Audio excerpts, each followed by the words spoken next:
मेरा एनालिसिस ये है, मेरा एडवाइस ये है, किसी को शादी नहीं करना चाहिए। शादी के बाद सब कुछ चेंज हो जाता है। फैमिली का देखने का अलग नज़रिया हो जाता है। जो पेरेंट्स हैं, भाई हैं, जो भी हैं, उन लोगों का देखने का नज़रिया चेंज हो जाता है।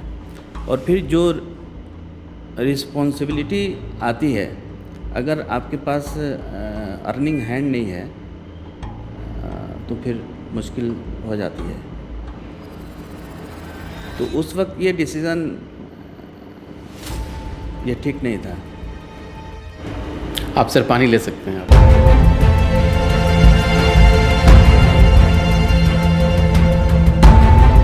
शादी कर लिया तो ये शादी आपने कहाँ किया है? सिवान में किए हैं या कहीं और किए हैं आप? मेरा ननिहाल है महापुर।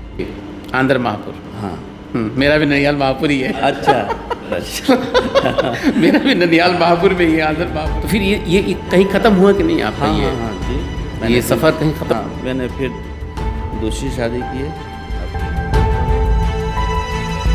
मेरा सवाल था सर कि सुने कि आप खान सर की तरह आप भी बिल्कुल एकदम ऐसे किसी को पता ही नहीं चला। हाँ, मैंने दूसरी शादी की। तो आपने छुप कर शादी क्यों की? आजकल अगर हम लोगों की बात करें, ख़ास करके जो सेलिब्रिटी हैं या समाज में जिनका अच्छा योगदान रहा, या फिर यूँ कहें तो जो लोग सामाजिक तौर पे अपने आप को एक नई पहचान दे रहे हैं या जो लोग दे चुके हैं, चाहे वो सोशल एक्टिविस्ट हों, चाहे वो पेशेवर हों या पॉलिटिशियंस हों या एक तरह से सामाजिक कार्यकर्ता, देखा जाए तो सभी लोग समाज के लिए एक तरह से आईना होते हैं। लेकिन आजकल बहुत सारे ऐसे लोग हैं जो अपने जीवन को संघर्ष ऐसे किए हुए हैं कि अगर वो सच में अपने संघर्ष को और अपनी जीवनी को दुनिया के सामने बताने लगे तो आने वाले नस्ल के लिए एक तरह से वो जनरेशन जो होता है उसके लिए तरह से देखा जाए तो प्रेरणा बन जाता है वो चीज़ें। आजकल यही चीज़ जो है कि ट्रेंड चल रहा है, ख़ास करके पॉडकास्ट में। पॉडकास्ट चूँकि एक ऐसा शुरुआत, एक ऐसा क्रांति जिससे देखा जाए तो लोग अपनी बातों को, अपनी सोच को, अपनी समझ को, अपनी समझदारी को, या यूँ कहें तो अपनी पूरी जो जीवन उनका होता है, किस तरीके से उन्होंने संघर्ष किया, क्या क्या चीज़ें अपनी ज़िंदगी में उन्होंने देखा, किस तरह से बदलाव हुआ और ज़ीरो से वो हीरो बन करके दुनिया के सामने उभरे हुए हैं। बहुत सारे ऐसे चेहरे हैं जिनको हम बहुत अच्छी तरीके से जानते भी हैं, लेकिन उनके संघर्षों को नहीं समझ पाते हैं। और बहुत सारे ऐसे लोग भी हैं जो बहुत सारे मेहनत करने के बाद भी समाज में अपने आप को बिल्कुल अलग रखते हैं, लेकिन उनकी पहचान कहीं ना कहीं उनका संघर्ष रहा है और जा कर के जब कोई बड़ा काम किए हुए हैं वो चीज़ें हमारे समाज के लिए तरह से देखा जाए तो प्रेरणा बनती है। आज मैं ये बात इसलिए कह रहा हूँ क्योंकि आज हमारे इस पॉडकास्ट के जो ख़ास मेहमान हैं, जिन्होंने अपनी ज़िंदगी के एक लंबे सफ़र को तय किया है, देखा जाए तो सिवान के ख़ास करके स्वास्थ्य सेवा में, या यूँ कहा जाए तो जो चिकित्सा सेवा है उसमें एक लंबा अरसे से उन्होंने सेवा दिया है। और जिस तरीके से उनका एक योगदान सिवान के लिए रहा, या यूँ कहे तो जिस तरीके से उन्होंने संघर्ष करके अपने आप को स्थापित किया, हमारे सिवान के लिए आइकन बन सकते हैं। ख़ास करके उन युवाओं के लिए जो लोग चिकित्सा क्षेत्र में हैं या सिवान के उस उपलब्धि को समझना या जानना चाहते हैं। आज हमारे साथ ख़ास मेहमान जुड़े हुए हैं डॉक्टर मुंतज़िर। सूफिया नर्सिंग होम चूँकि एक बड़ा संस्था है ख़ास करके सिवान का, लेकिन जिस तरीके से डॉक्टर मुंतज़िर ने अपने जीवन को इसमें पूरी तरीके से समावेश कर दिया और जिस संघर्ष के साथ इस ज़ीरो से बन करके आज सिवान के लिए हीरो बने हुए हैं, आज हमारे साथ हैं पॉडकास्ट में। आज उनका देखा जाए तो पहला हमारा ये एडिशंस है और मेरे साथ आप तस्वीरें देख सकते हैं कि मेरे साथ डॉक्टर मुंतज़िर हैं। बहुत स्वागत है आपका। बहुत बहुत शुक्रिया। सर, पहले तो हम आपके इस पूरे जीवनी सफ़र को समझना चाहेंगे कि जिस तरीके से आपने अपने पूरे लाइफ को स्ट्रगल किया है, थोड़ा इसके बारे में मेरे दर्शक जानना चाहेंगे। मेरे फादर एक सिंपल मिडिल ये बिजनेसमैन थे और मेरी दुकान थी तेलाटा बाज़ार में, अभी है। जो मेरे जो सेकंड वाले भैया हैं वो उसको चलाते हैं। तो हम लोग तो एक मिडिल क्लास फैमिली से बिलोंग करते हैं और मेरी परवरिश बस उसी एक बिजनेस मैन फैमिली में ही हुई है। तो शुरू से बिजनेस का फादर के साथ शुरू से दुकान में हम लोग रहते थे। तो बिजनेस का वहीं से कुछ ना कुछ हम लोग को आइडिया था और इससे काफ़ी काम को कैसे अच्छे ढंग से किया जाए उसका आइडिया मिलता है। और +2 तो हमने यहीं से किया, सिवान से ही, देवी कॉलेज से। उसके बाद फिर मैं गया वहाँ पटना तैयारी करने। वहाँ पर चूँकि बड़े भाई डॉक्टर थे तो इंक्लिनेशन मेरा था मेडिकल की तरफ। हाँ, मेडिकल की तरफ मेरा रुझान था। और भैया भी घर में भी था कि मुझे मेडिकल में जाना है, तो गए पटना, कोचिंग हुआ। कोचिंग करने के बाद एंट्रेंस एग्ज़ाम उस वक्त होता था, PMDT करके होता था, MDAT। तो मैंने ये दिया और उस वक्त मेरा एडमिशन हुआ दरभंगा मेडिकल कॉलेज में। उसके बाद फिर ये सिलसिला चलता रहा, मेडिकल MBBS हुआ। MBBS करने के बाद फिर मैं PG एंट्रेंस दिया। फिर मेरा PMCH में सर्जरी में मैंने लिया, ऑप्ट किया। अच्छा सर, एक मिनट, जो आप अभी बात बता रहे हैं, ऐसा लग रहा है कि सिर्फ आपने पढ़ाई ही किया है, कुछ और भी बीच में किए हैं क्या? नहीं, बीच में +2 के पहले तक तो बिजनेस तो हम लोग करते थे। नहीं, बदमाशी, शैतानी, बहुत सारे लोग हाँ, ये बहुत ज़्यादा बहुत ज़्यादा कि अगर कोई मेरा बचपना देखा हो तो जब मेरा मेडिकल में हुआ उस वक्त लोगों को एक अजीब तरह का फील हुआ है कि इस लड़के का मेडिकल में कैसे हो सकता है। हाँ, क्योंकि मेरा पूरा जो स्कूल की लाइफ थी, हमने फैक्ट हाँ, फैक्ट ये है कि जो होता था ना, हाफ टाइम टिफ़िन होता था, टिफ़िन के बाद हम बहुत रेयर क्लास किए हैं। अरे भाग जाते थे भाग जाते थे। एक पर्शियन के टीचर थे हमारे, हम स्कूल किए इस्लामिया स्कूल से, पर्शियन के टीचर थे। पर्शियन का क्लास होता था टिफ़िन के बाद और उसमें मेरा इंटरेस्ट था नहीं, ठीक है। पर्शियन से कोई इंटरेस्ट आपका नहीं था? उसके लिए क्लास वाला छोड़ के हम चले जाते थे। तो बहुत जैसे तैसे मनमौजी टाइप का, 10 तक तो बिल्कुल मनमौजी टाइप का हम क्लास। जाते कहाँ थे आप? खेलने, क्लास छोड़ के? कभी दुकान में आ गए तो दुकान में, चूँकि दुकान में हम चले जाते थे तो बहुत ज़्यादा पूछताछ नहीं होती थी कि अभी क्लास का टाइम है, यहाँ कैसे आ गए। तो लेकिन ऐसे टाइम में टाइम पास करके जाते थे कि पता नहीं चले कि हम क्लास छोड़ के आए हैं। भैया लोगों का रहता था कि अगर क्लास नहीं गया है तो पूछताछ तो होता ही था। तो लेकिन चूँकि हम दुकान में चले जाते थे तो उन लोग का सपोर्ट हो जाता था, भैया, हाँ, उन लोग का हेल्प हो जाता था ना। कि आप मतलब कुछ अपना हाथ काम बटा देते। तो इसलिए बहुत ज़्यादा ठीक है, छोड़ के आ गया तो कोई बात नहीं। हाँ, काम कर रहा है तो ठीक है। और लेकिन अब्बा ज़्यादा इसमें सीरियस रहते थे पढ़ाई के मामले में। वो हालांकि वो प्योर बिजनेसमैन थे, उनको बहुत ज़्यादा मतलब पता नहीं, उनको इतना भी नहीं था कि MBBS में क्या क्या पढ़ाई होती है, क्या है इस तरह का। लेकिन हाँ, ये कुछ नहीं पता रहता था। लेकिन फिर भी वो अगर ट्यूशन करने जाना है तो बोलते थे जाओ पहले ट्यूशन करो। तो पढ़ाई में उनका तो था कि हाँ अच्छे से पढ़ना है, लेकिन स्कूल के बाद इधर उधर नहीं जाना है, दुकान पर आना है। उनका एकदम ये स्ट्रिक्ट इस मामले में थे। तो उससे कुछ बेनिफिट भी हुआ। दुकान में रहने से ये फ़ायदा हुआ कि लोगों को समझने में अभी भी कैसे डील किया जाता है, ये भी एक तरह का बिजनेस ही है। कई तरह के लोग आते होंगे, उनसे बात करते हैं, कुछ लोग नाराज़ होते होंगे, कुछ लोग गुस्सा होते होंगे। कैसे डील किया जाता है इसका आइडिया ज़्यादा हो जाता है। तो बचपन से ही ये हम लोग को फीडबैक और ये सब तो ट्रेनिंग भी मिल गया, उसका फीडबैक भी मिल जाता था ऑटोमेटिक। ट्रेनिंग तो है सब भाइयों में, सब भाई वहीं से होकर के गुजरे हैं। मेरा भी उसी तरह स्कूल के बाद तो आपको बता ही, टिफ़िन बाद हम बहुत कम क्लास किए हैं। आ जाते थे घर, कभी चले गए पतंग उड़ा रहे हैं, कभी कुछ खेल रहे हैं, कभी क्रिकेट खेल रहे हैं, कभी फुटबॉल खेल रहे हैं, और जो टाइम हो जाता था तो पहुंच जाते थे दुकान में। हाँ, ये है कि अच्छा, मतलब मार्क्स आता था, ऐसा नहीं, फेल तो कभी नहीं करते थे। मतलब पढ़ाई करते थे तो सीरियस करते थे, और खेल भी करते थे तो मज़े से करते थे, और यानी किसी में कमी नहीं।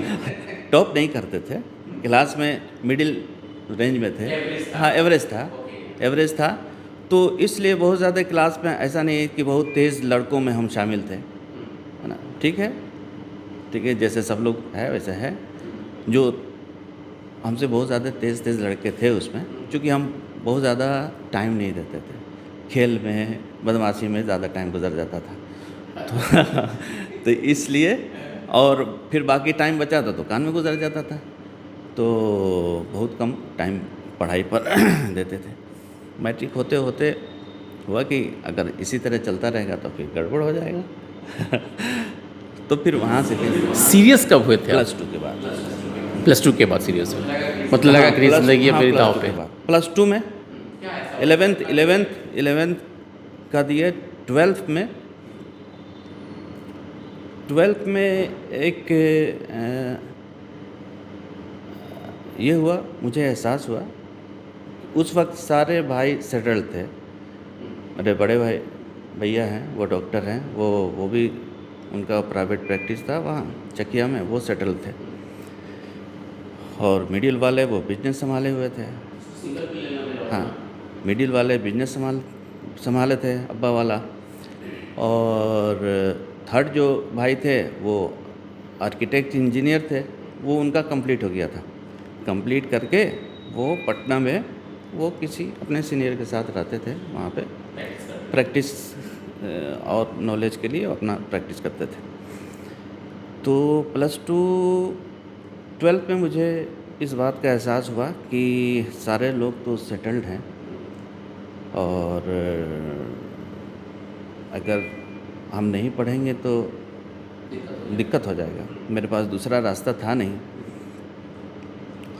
और बैकग्राउंड भी ऐसा नहीं था कि डोनेशन पर एडमिशन कराने के लिए फिर उस तरह का बैकग्राउंड नहीं था, तो दिक्कत तो होती। तो मेरे पास दूसरा कोई रास्ता ही नहीं था। फिर पटना गए, भैया उस वक्त थे पटना में, +2 कर लिए। +2 के बाद पटना गए, कोचिंग किए। उसी ड्यूरेशन में ट्यूशन भी हम फिजिक्स का किए। फिजिक्स का ट्यूशन करने से मुझे बहुत फ़ायदा हुआ। हाँ, और यहाँ जब तक 12th किए उस वक्त तो कुछ बहुत ज़्यादा डिफरेंस था। जो स्टैंडर्ड होना चाहिए कॉम्पिटिटिव एग्ज़ाम के लिए, वो स्टैंडर्ड उस वक्त था ही नहीं। पटना में नहीं था, सिवान में नहीं था। ओके। और उस तरह के टीचर भी नहीं थे। फैक्ट ये है कि उस तरह के टीचर नहीं थे। और डीएवी कॉलेज के पढ़ाई से, सिर्फ कॉलेज के पढ़ाई से कोई मेडिकल में तो नहीं जा सकता है, कॉम्पिटिटिव एग्ज़ाम में नहीं जा सकता है। तो उस तरह के टीचर यहाँ नहीं थे। हम लोग उस वक्त जानते थे कि ये टीचर बहुत अच्छे हैं, ये इंस्टीट्यूशन करना चाहिए, लेकिन पटना जाने के बाद पता चला कि सब बहुत ही लो स्टैंडर्ड। कुछ नाम याद है उस वक्त के टीचर लोगों का? तो ये केमिस्ट्री का ट्यूशन हम प्रतिराम पांडे थे, उनसे मैंने किया केमिस्ट्री के लिए, तो ठीक था ना। और फिजिक्स में तो मुझे किसी का ठीक नहीं लगा। एक मिश्रा जी थे और नरहरि शर्मा भी थे फिजिक्स में। हाँ, तो उनसे तो मैं ट्यूशन नहीं लिया हूँ। उनके सुनने में आता है कि वो अच्छे टीचर थे। हाँ, लोग अच्छे थे, अच्छे टीचर थे। यानी जो लोग अच्छे थे उनका नाम रख रहे हैं, जो लोग अच्छे नहीं थे उनका नाम अच्छे। हाँ, तो लेकिन वहाँ हम ट्यूशन नहीं किए थे। मिश्रा जी के ट्यूशन किए थे, लेकिन फैक्ट ये है कि यहाँ से कुछ मुझे फ़ायदा हुआ नहीं। जब पटना गए तो बहुत ज़्यादा हमको लगा कि हम बहुत इसमें वीक है, तो कोचिंग के साथ साथ हम ट्यूशन किए। हाँ, तो जेपी साहा थे उस वक्त, तो जेपी साहा की बुक आती थी, अभी भी आती बिल्कुल होगी। हाँ, आती है उनकी जेपी साहब की। गजब का कंसेप्ट वहाँ क्लियर हुआ। उसके बाद ट्यूशन हम किए, 1 साल लगा ट्यूशन करने में, और फिजिक्स तो एकदम बिल्कुल आसान हो गया। दुनिया बदल गई होगी दुनिया आपकी बदल- पटना जब गए थे हाँ, आप। पटना मतलब एजुकेशन से लगा होगा सीवान में कुछ भी नहीं था। जब ट्यूशन करने के बाद तब मुझे कॉन्फिडेंस हुआ कि नहीं है, ये हो सकता है। उसके बाद मैंने +2 करके मैं गया था। ग्रेजुएशन में मैंने एडमिशन नहीं लिया, नहीं लिया एडमिशन, क्योंकि एकदम डिसाइड करके गए थे कि मुझे तो मेडिकल में जाना है, दूसरी चीज़ों में इंटरेस्ट नहीं था कि मुझे मेडिकल में जाना है, अब फिर देखा जाएगा आगे। लेकिन अंदर से था कि वो हो जाएगा। मुझे डर नहीं लगा कि नहीं होगा, ऐसा नहीं लगा। शुरू में ठीक है, ये मुझे एहसास हुआ कि मुझे ये करना है, नहीं करेंगे तो आगे का रास्ता बहुत मुश्किल है। उसके बाद मुझे कभी भी अंदर से डर नहीं हुआ कि मेरा नहीं होगा, ठीक है। इतना कॉन्फिडेंस था, लगता था कि अगले साल तो हम पीएमसीएच में रहेंगे। हाँ, इस तरह का इतना कॉन्फिडेंस था।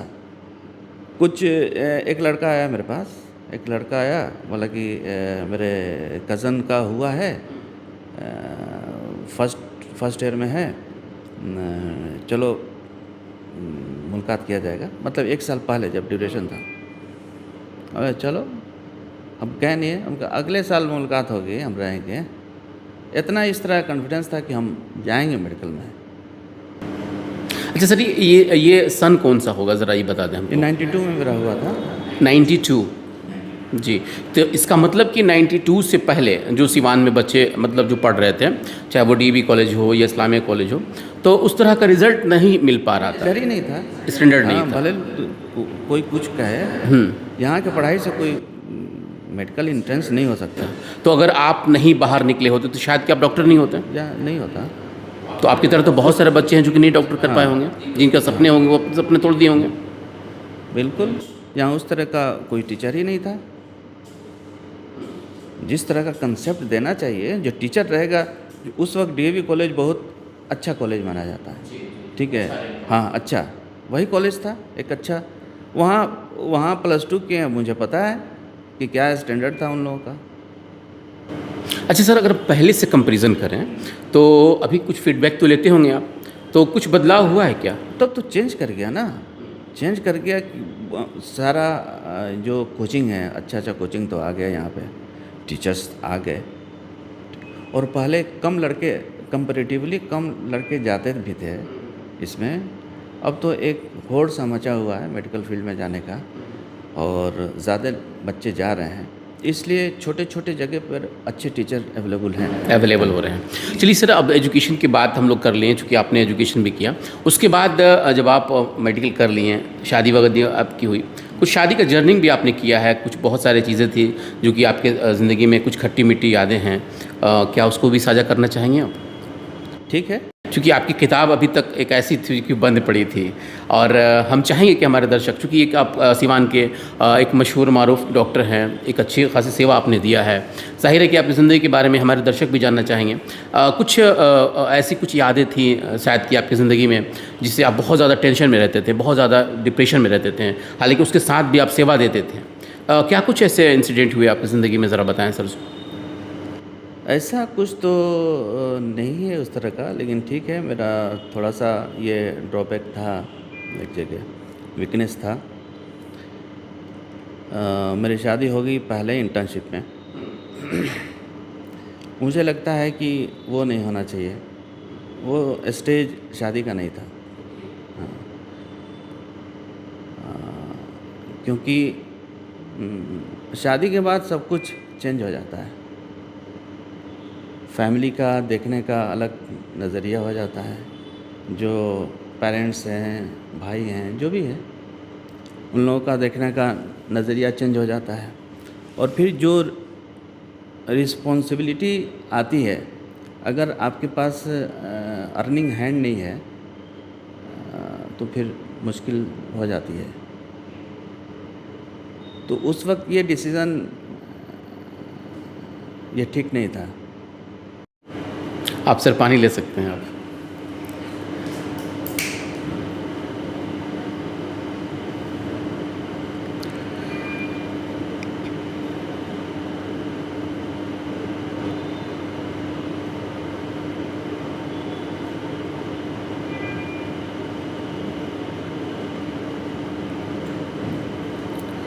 कुछ ज़्यादा ही इमोशनल आपका वो शायद कि मुझे लग रहा है कि वो दिन गुजरे होंगे आपके। सर उसके बारे में थोड़ा कुछ बता सकते हैं तो बताएं आप।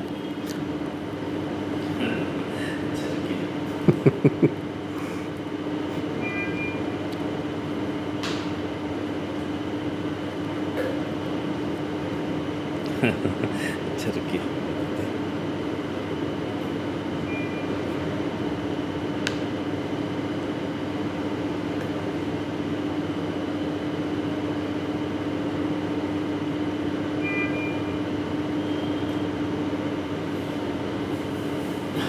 शादी आपकी हो गई, मतलब नहीं होना चाहिए था उस वक्त, क्या क्या हुआ था उस वक्त, मतलब ऐसा क्या पड़ा कि ऐसा लगा कि नहीं होना चाहिए था? नहीं, ये डिसीज़न ही गलत हो गया, क्योंकि इंटर्नशिप में मेरा एनालिसिस ये है, मेरा एडवाइस ये है, किसी को शादी नहीं करना चाहिए।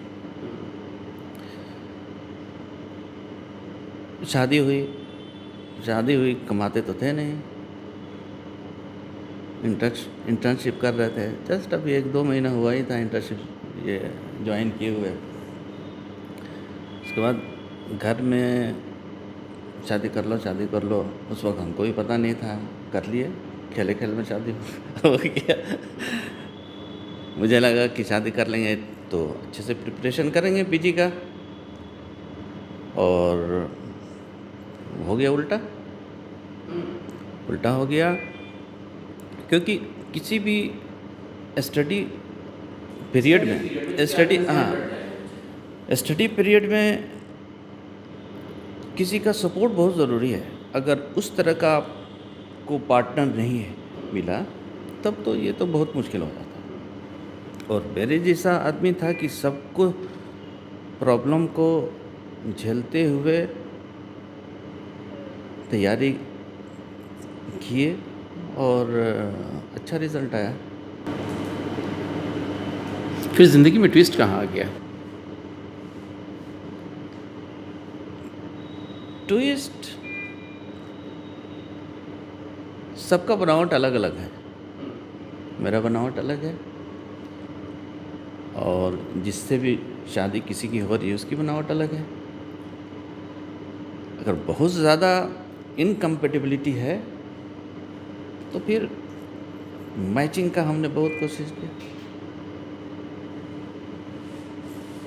लेकिन बहुत ज़्यादा अगर हाँ बहुत ज़्यादा अगर ये है, बहुत सारा चीज़ में नहीं हो रहा तो मुश्किल हो जाती है। और फिर खैर पीजी में तो एडमिशन ले लिए, पीएमसीएच सर्जरी में हो गया।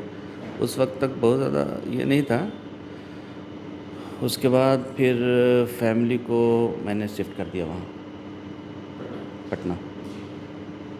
पटना शिफ्ट कर दिया। पीजी करने तक तो ठीक ठाक था, कुछ बात नहीं था उस तरह का, थोड़ा बहुत तो था। और कुछ गलतियाँ होती गई। किसी चीज़ को समझने में फीमेल का साइकोलॉजी अलग है। जैसे मेल कुछ भी ओपन हार्ट से वो सोचता है ना, मुझे लगता है कि फीमेल का साइकोलॉजी अलग है। और अब इसको ज़्यादा एक्सप्लोर नहीं किया जाए, है ना। Everything better. ये ठीक है अल्टीमेटली। तो फिर ये कहीं ख़त्म हुआ कि नहीं आपका हाँ ये हाँ हाँ जी, ये सफ़र कहीं ख़त्म? हाँ, मैंने फिर दूसरी शादी की है अप्रैल में इसी साल। यही मेरा सवाल था सर कि सुने कि आप खान सर की तरह आप भी बिल्कुल एकदम ऐसे किसी को पता ही नहीं चला। हाँ, मैंने दूसरी शादी की। तो आपने छुप कर शादी क्यों की? छुप के शादी नहीं की, चूँकि एक होता है ना, पहली शादी थोड़ी है कि धूमधाम से करें। अच्छा। ठीक है, हाँ। तो अब था कि ऐसे तो शादी कर नहीं सकते हैं। अब कोई मेरे मैच करेगा फैमिली से और मेरे मेंटलिटी से तभी करेंगे, नहीं तो नहीं करेंगे। सब कुछ है, फिर बच्चे बड़े हो गए हैं, ठीक है, सब कुछ है, तो बस पसंद आ गई, झटपट हो गया। अकेलापन ज़िंदगी में था तो आपने सोचा हाँ, कि हाँ, कुछ तो ठहराव चाहिए हाँ, ज़िंदगी में। अभी कैसा महसूस करते हैं आप इस चीज़ को लेकर, जो बहुत सारे स्टेज आपने झेला? जो 25 साल से मुंतज़िर को मैंने पाया है। मुंतज़िर को, असल में मुंतज़िर को आपने पाया है। तो सर अभी बहुत सारे लोग इसके बारे में बहुत नहीं जानते हैं। अब मुझे लग रहा है कि इस पॉडकास्ट के बाद लोग समझेंगे कि अरे मुंतज़िर से शादी कर लिया। तो ये शादी आपने कहाँ किया है? सिवान में किए हैं या कहीं और किए हैं आप? मेरा ननिहाल है महापुर। आंध्र महापुर। हाँ। मेरा भी ननिहाल महापुर ही है। अच्छा अच्छा। मेरा भी ननिहाल महापुर में ही है, आंध्र महापुर में। अच्छा, तो आप तो मेरे ननिहाल के ही, आपका भी ननिहाल, तो वहीं के हैं। यहाँ सर्जिकल का शॉप है, रिजवान साहब हैं, उनके लड़के से शादी हुई। तो अभी मतलब उनका मिजाज क्या रहता है कि वो आपको सपोर्ट करती हैं, खास करके जिस तरीके से आपके जो टाइम, चूँकि आपके पास टाइम का बहुत कीमती वक्त है आप लोगों का, तो अब क्या लगता है कि जो पहले शादी हुई थी उसमें और अब में कुछ फ़र्क नज़र आता है? बहुत ज़्यादा फ़र्क है। बहुत ज़्यादा। ऐसा तो नहीं है कि नया नया है तो कुछ नहीं, बहुत ज़्यादा है। समझ रहे हैं इनको आप बढ़िया से? हम बिल्कुल। और ये आपको समझ पाती हैं? हाँ। अब ज़िंदगी में कुछ कमी है ऐसा? नहीं, मुझे नहीं लगता है। अब नहीं लगता है? नहीं। अच्छा सर, अगर आप मतलब मेरे दर्शकों को या फिर उन लोगों को कुछ देना चाहते हैं, जैसे बहुत सारे लोग, जैसे आपने बताया कि ये जो अपने एजुकेशन लाइफ में लगभग +2 जब आपने किया तो उससे पहले आपको पता नहीं चलता था कि पढ़ाई क्या है, क्योंकि आपने लापरवाही भी किया है। उसके बाद जब पटना गए तो आपको दुनिया बदल गया, आपको सीरियस होना पड़ा कि भाई हाँ वहाँ पढ़ाई करना था। अभी के जो बच्चे पढ़ाई कर रहे हैं वो काफ़ी शुरू से ही जो कि सीरियस रहते हैं, लेकिन बीच में आकर के वो छोड़ देते हैं, कहीं ऐसा पॉइंट आता है वहाँ छोड़ देते हैं। उन लोगों के लिए क्या कहेंगे आप? देखिए, होता यह है ना, होता यह है कि अक्सर लड़के, जैसे हमने देखा है अपने इस्लामिया स्कूल में, कि जो भी तेज़ लड़के थे तो बहुत ज़्यादा अच्छा नहीं कर पाए। होता यह है कि अगर बहुत ज़्यादा शुरू से बहुत अच्छा स्टूडेंट है तो जाते जाते जहाँ मेहनत करना है वहाँ थक जाता है। और मैं एकदम रॉ था, उसके पहले मेहनत किया ही नहीं था। अच्छा, उसके बाद एक बैकलोड पड़ा? एक ही बात हुआ कि अरे हमको मेडिकल में जाना है, तो 1 साल मेहनत कर दिए। तो देखिए, ब्रेन तो था ही, है ना। मेडिकल या किसी भी कॉम्पिटिटिव एग्ज़ाम में एक तो होना चाहिए जो नॉर्मल एक ये है पढ़ाई में, वो तो होना ही चाहिए। तो वो सब कुछ था, जब मेहनत करना था मेहनत कर दिए, हो गया। अच्छा सर, गरीबी भी आप देखे हैं? हाँ हाँ। थोड़ा सा बचपन के बारे में हम कुछ जानना चाहेंगे, इसलिए कि वो वही एक ऐसा मतलब ये होता है कि जब घर का सपोर्ट मिलता है, आप ज़हनी हैं आपने बताया, लेकिन ज़हनी तभी हैं जब आपको परिवार का सपोर्ट मिला होगा, फाइनेंशियली सपोर्ट मिला होगा, तब जाकर के आप इस मुकाम को हासिल किए होंगे। क्या कुछ साल हमने देखा है गरीबी।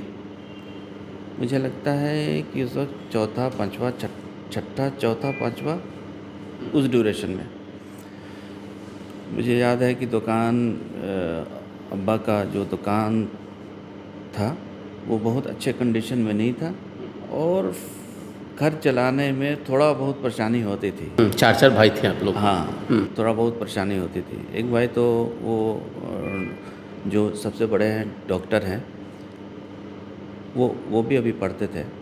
तो बीच में 2-3 साल ऐसा ड्यूरेशन आया, उस वक्त चिमनी उमनी भी चलता था। मुझे तो याद नहीं है, लेकिन भैया बताते हैं, अब्बा बताते थे, चिमनी चलता था।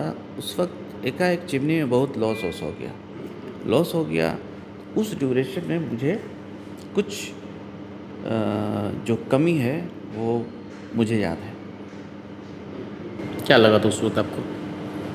ठीक है, एक होता है ना कि घर में सफिशिएंट पैसा है, उस तरह का नहीं था। तंगी था। वो ज़्यादा ड्यूरेशन नहीं, 2-3 साल, मुझे लगता है चौथा, पाँचवा, छठा, उस ड्यूरेशन में 2-3 साल तंगी था। अब्बू क्या करते थे आपके?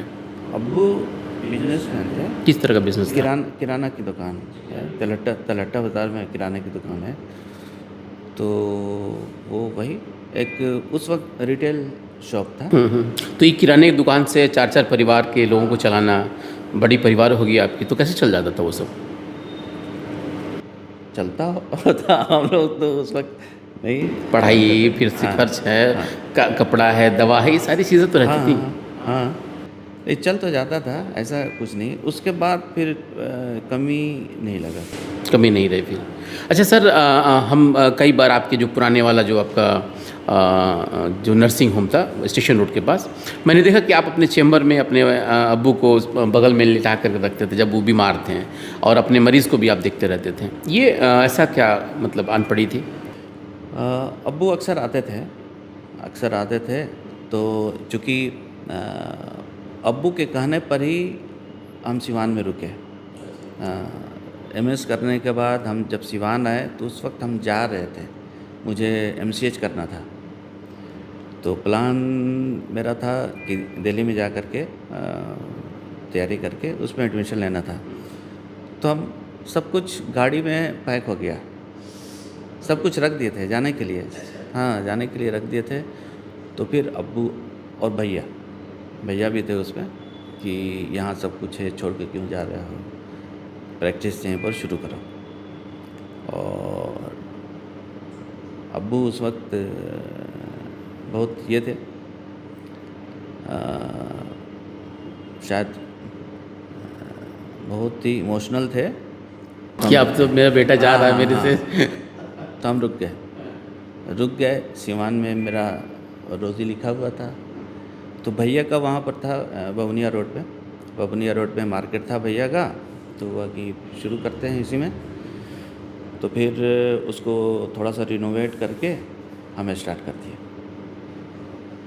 कर दिए 2005 में। तो 2005 में स्टार्ट किए तो उस वक्त इतने डॉक्टर्स नहीं थे, बहुत कम, गिने चुने डॉक्टर, सर्जन जी, गिने चुने सर्जन थे। और मेरे साथ फ़ायदा ये हुआ कि चूँकि नए पढ़ के हम आए थे, जाहिर बात है पीएमसीएच के प्रोडक्ट थे, अच्छा मेडिकल कॉलेज है, बहुत अच्छे से काम जानते थे और काम में कमी नहीं थी, कॉन्फिडेंस था। और उस वक्त यहाँ लेप्रोस्कोपी का टेक्नोलॉजी नहीं था, ठीक है। और हम आए, नया किए थे। हाँ, और उसको लॉन्च कर दिए। तो 1-2 महीना 3 महीना मुश्किल से लगा और मेरा प्रैक्टिस ठीक हो गया। हाँ, ठीक हो गया। तो बस उसके बाद तो पीछे मुड़ के नहीं देखे आप? नहीं देखे। अच्छा, अभी तक कितना ऑपरेशन किए होंगे आप? रिकॉर्ड नहीं है, मुझे लगता है कि एक लमसम लाख के आसपास हो गया होगा। लाख कर लिए होंगे? हाँ, क्योंकि पर डे अब 20 ईयर्स हो गया। हाँ, अब per day 15 operation, 10 to 15 operation per day. 15 operation per day? हाँ। तो फिर इसको कैसे कर पाते थे आप? दिन भर आप ओपीडी करते थे, फिर ओटी करना? उसी तरह अभी भी उसी तरह होता है। हाँ, अभी 10 से 15 ऑपरेशन तो कंटिन्यू। हाँ। बीच में सर कुछ आप मतलब थोड़ा धीमा पड़ गए थे, क्या वो रीज़न क्या रहा होगा? इसमें मीडिया का बहुत रोल है। वही तो सर जानना चाहिए कि मीडिया को क्या रोल रहा है इसमें? मीडिया का बहुत रोल है। क्या रहा? देखिए, सर्जन के यहाँ तो इंसिडेंट होते रहते हैं। तो होते रहता है, तो नई बात है नहीं। तो बस ठीक है, एक इंसिडेंस हुआ, मीडिया वाले लोग बहुत उछाले और हमने कभी इस पर कभी भी ध्यान नहीं दिए, कभी केयर नहीं किए, मीडिया वाले को कभी केयर नहीं किए। मुझे अपने ऊपर कॉन्फिडेंस था, ठीक है, कि हम काम बढ़िया करते हैं, ये मीडिया वाले चिल्लाने से क्या होगा, चिल्लाओ, जो करना है करो, ठीक है, हम काम जानते हैं, हम ये डोंट वेरी, उसका कोई मतलब नहीं था। हाँ।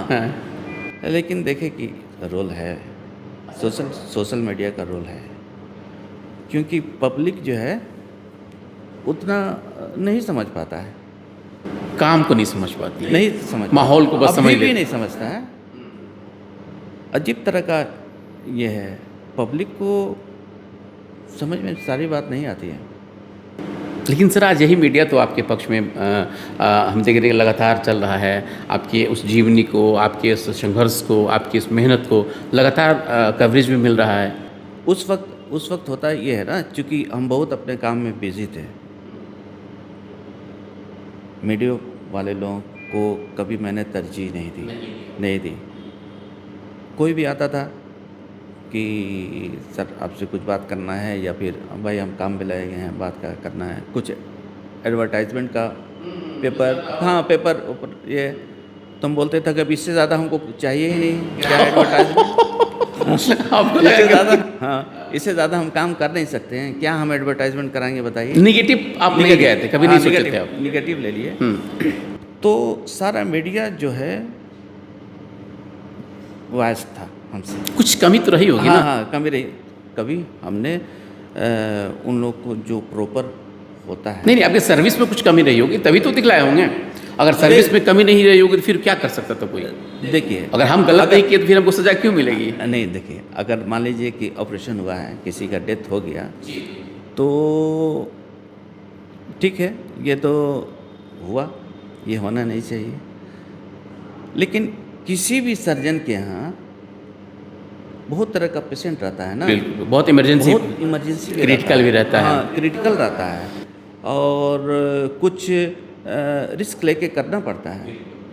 तो अगर कुछ हो जाता है तो उस वक्त अटेंडेंस 98 का रेशियो रहता होगा उस वक्त। हाँ अटेंडेंस तो मुकर जाता है। अब मुकर जाता है तो मीडिया वाले बात नहीं समझ पाते हैं कि भाई अगर इसका कॉम्प्लिकेशन हुआ, कोई बात हो गया, तो उस तरह का केस था, उस तरह का प्रॉब्लम था, अटेंडेंस को गार्जियन को पहले बताया गया था, तो उस वक्त कौन पूछता? वो कोई मायने नहीं उस रखता। वक्त नहीं माने लगता है। आपने पहले क्या किया, हाँ, आपका हाँ, प्रोसेस रहा नहीं, हाँ। रिजल्ट लोग देखते हैं कि आपके साथ वर्डिंग हो गया। हाँ हो गया। उसके बाद ये बहुत ज़्यादा ये इस बात को फैला दिया गया, तो उस पर हम ध्यान नहीं दिए। कभी भी नाराज़गी क्या मीडिया को लेकर? नहीं, कोई नाराज़गी नहीं। उस वक्त असल बात है कि हम कभी इसका ध्यान नहीं दिए थे, इम्पोर्टेंस नहीं समझे, सोशल मीडिया का इम्पोर्टेंस नहीं समझे, जो फैक्ट है, जो होना चाहिए, हमको करना चाहिए था, हमने नहीं समझा। कुछ ऐसी बातें सर आपके ज़िंदगी में कुछ गुजरी हों जो आप मतलब अपने दर्शकों को बताना चाहते हो, जो बहुत ज़्यादा आपको हर्ट मतलब किया हो, चाहे वो आपकी पर्सनल लाइफ के बारे में हो या आपके सेवा क्षेत्र के बारे में हो या सीमान को लेकर के, कुछ ऐसी चीज़ें हो जो कि हम आखिरी में समझना भी चाहेंगे, कुछ ऐसा लगा हो आपको ज़िंदगी में जो कि हम लोगों से साझा कर सकें? ऐसा कुछ तो इंसिडेंस नहीं हुआ है उस तरह का, ऐसा कुछ नहीं है। कोऑपरेशन तो रहा है सिवान के लोगों का, नहीं रहता तो हम यहाँ तक नहीं आते।